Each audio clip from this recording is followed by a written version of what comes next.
Hey, kiddo.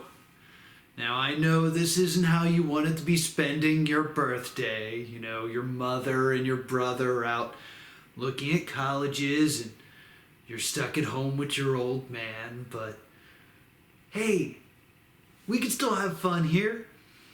I set up the old slide projector we had under the stairs, and I want to show you some old slides. I think it's really important, so this will be fun.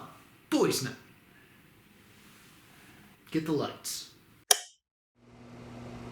So here, this is actually the day that I picked your mother up for our first date.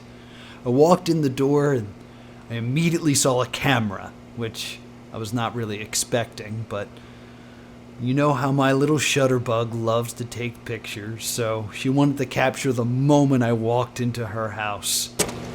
And I remember I tried to give her a little box of chocolates to try to make a good impression.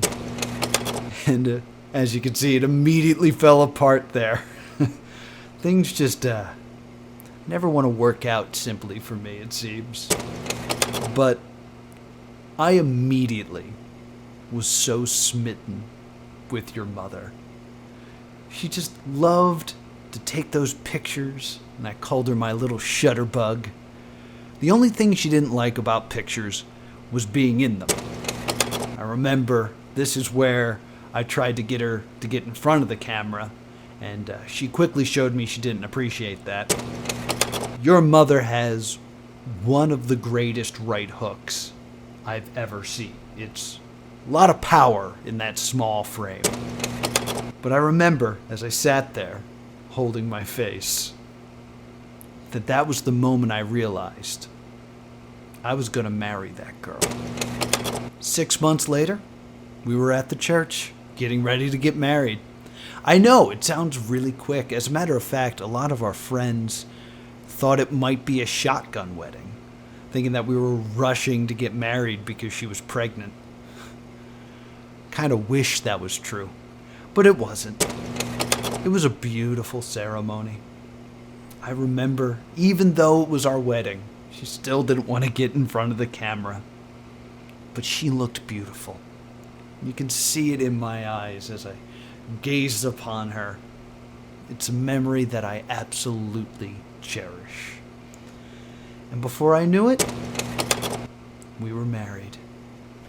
Kissed to make it official. Then came the honeymoon. Now, your mother and I really wanted children, and we did everything that I could to have children. And I have pictures, but your mother made me take them out. Don't put your fingers in your ears. No, listen to me. This is important. I want you to hear this. I want you to hear how hard I tried to get your mother pregnant. We tried tons of positioning. We tried watching the cycle. We took notes. We tried different phases of the moon. We tried many things. And after every time we tried to conceive, I would pray. I would pray to God, please bless me with a child. But every time, it just wasn't meant to be. As much as we wanted children, it was a lot to bear. And I remember I looked at your mother and I said, maybe God just doesn't want us to have kids. Maybe God just doesn't want us to be parents. And she said, well, if God doesn't want us to be parents, let's ask someone else. Your mother found a cult. They were called Brachiniasis. Brachiniasis was this deity that apparently had great power and great fertility. So, much as I didn't want to, we went to the cult of Brachiniasis and tried to become members. Now, your mother had written a letter, and apparently becoming a member was very difficult. But I was surprised that the moment I walked inside the doors, I was greeted with a robe. I was immediately a member of the Breaking Ices cult. And I gotta say, it was a really nice cloak. The craftsmanship of it was nice, and I think I made it look good. I think I pulled off the cloak very well. It was a bit dusty. It had not been washed, but it was very nicely made. And soon, the Brethrens came and surrounded us. And we began the initiation rites. And soon, I was just another brother. And there was a great sense of community and song, but apparently there was no time to waste. I was quickly shuffled off to the ceremony room. I was scared. I remember looking at your mother, who simply just nodded at me, telling me that this was the right thing to do. So they had me stripped down and lay in a circle of salt, and I laid there with my dreams of being a father in my heart.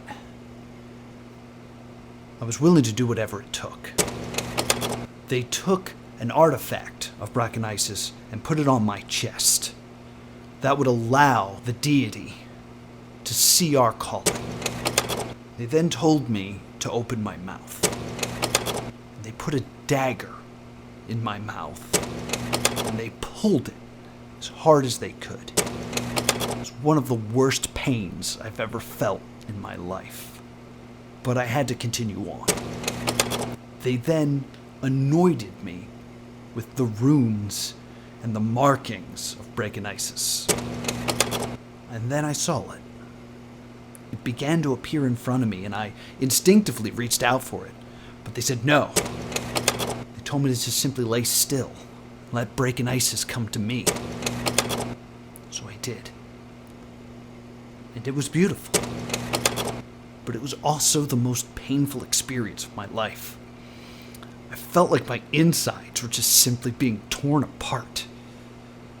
But I would gladly do it for you. For the boys. And then it entered me. It used my body as a vessel. I became one with Breaking Ices. And then, just 10 months later, you boys were born. I loved being a father more than I could imagine. Loved both of you boys more than words can say. But the thing is, one of you belongs to him. And he told me that I could watch over you both until your 18th birthday, when he'd come to collect. I'm sorry, son. I'm sorry, son. I'm sorry, son. I'm sorry, son. I'm sorry, son.